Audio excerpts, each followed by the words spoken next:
In the cruel world of piracy, a woman's fate was sealed the moment she was captured. But it wasn't just her crimes as a pirate that condemned her. It was her very existence as a woman in a male-dominated world. During the golden age of piracy, captured female pirates faced trials where justice wasn't just swift, it was unforgiving. In the eyes of the law, they weren't only criminals, they were an affront to the natural order itself.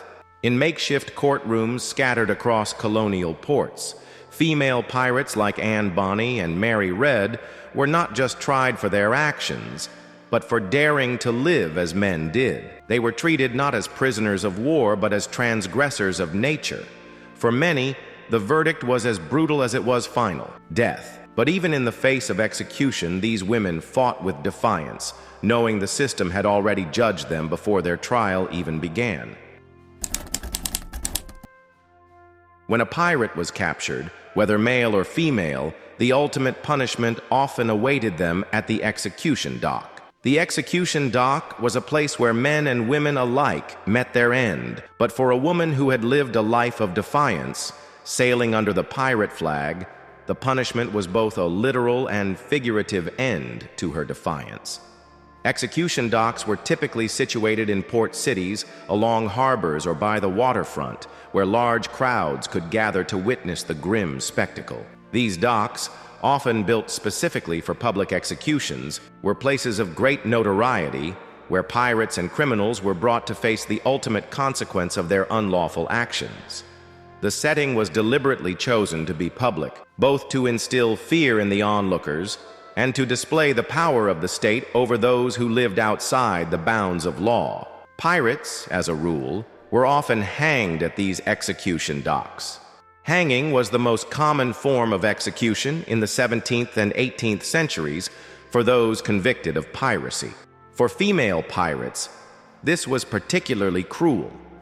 Women who defied societal norms were already viewed with contempt, and their execution was not just about the crime they had committed, but also about their perceived failure to adhere to the role expected of women in society.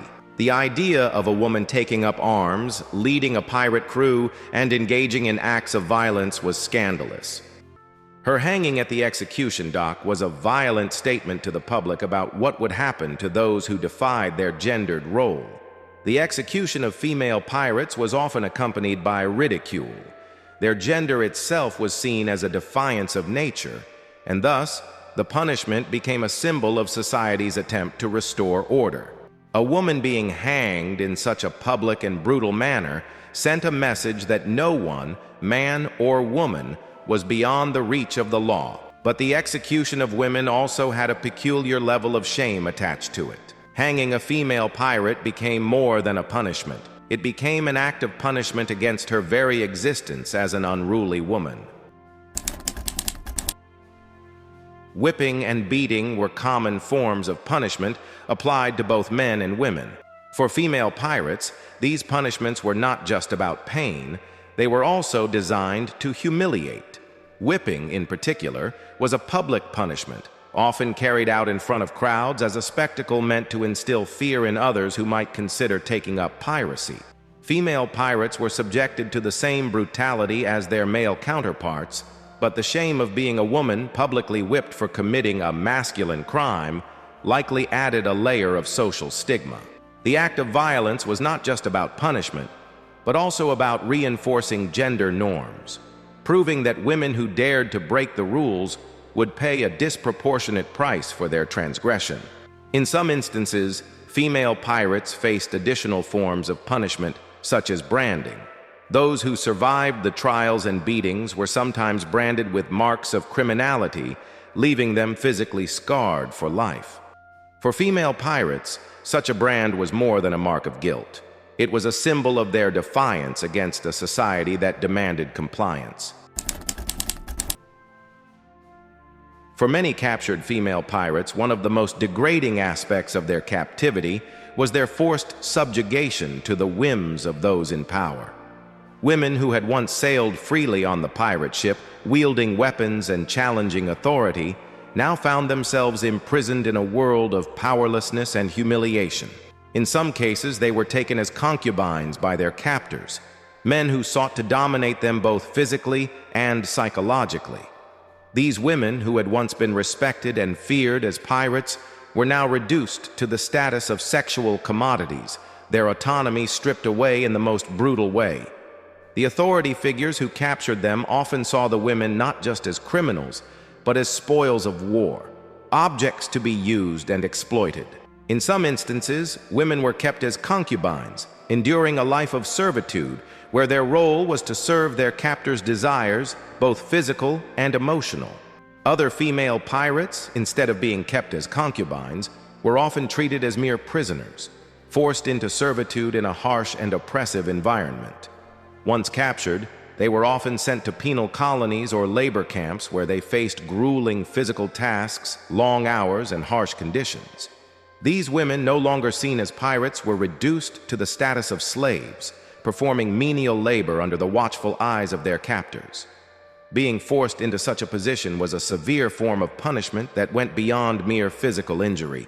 It was a psychological assault, a way to remind the woman that she was no longer in control of her own fate.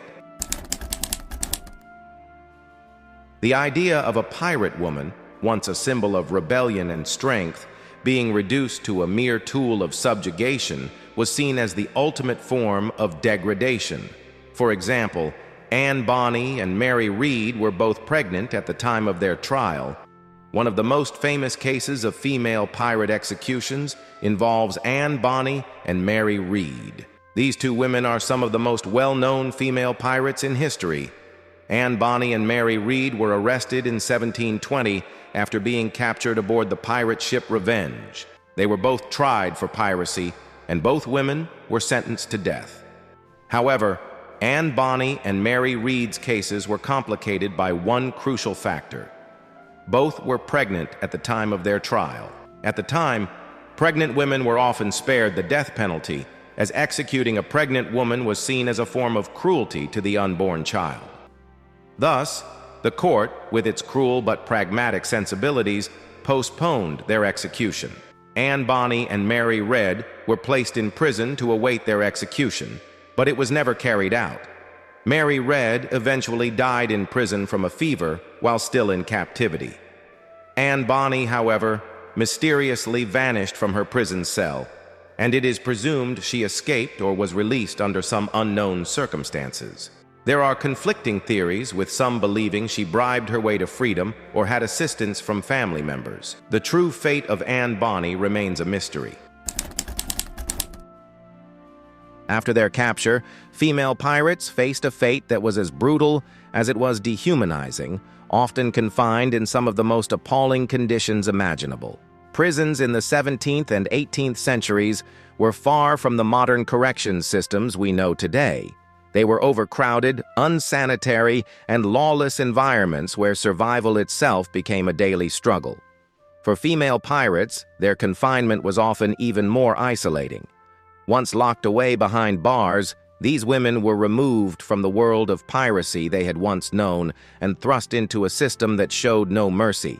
Many were imprisoned in cells that were small, dark, and lacking any proper ventilation. The air in these cells was thick with the stench of human waste, sweat, and disease. In some cases, women were kept in solitary confinement, separated from the rest of the prisoners, often without the comfort of even the most basic human interaction. The prison facilities were severely overcrowded. Due to the increasing number of pirates captured during naval operations, the cells were often packed with men and women, leaving little space for anyone to move freely. For women, this overcrowding meant they were subjected to the constant threat of sexual assault. In an environment where survival depended on one's ability to endure constant brutality, women were frequently seen as vulnerable targets for exploitation. Hygiene was virtually non-existent. The prisons had little to no sanitation facilities, and prisoners were left to contend with the most basic human needs in the filthiest conditions imaginable. There were no regular cleaning routines, and disease was rampant. Female pirates, who had once commanded their own ships and struck fear into the hearts of their enemies, now found themselves in an environment that stripped them of their power and dignity. Some women who had been accustomed to the freedom of the high seas faced the complete loss of autonomy in these oppressive cells. Their days were filled with misery, their bodies weakened by the lack of nutrition and constant exposure to filth. For many, the conditions were so severe that their health deteriorated rapidly. The lack of proper medical care left them susceptible to infections that could easily have been treated in more advanced times. The harsh conditions of imprisonment, combined with the mental strain of being caught and facing an uncertain future, often led to despair and, in some cases, madness.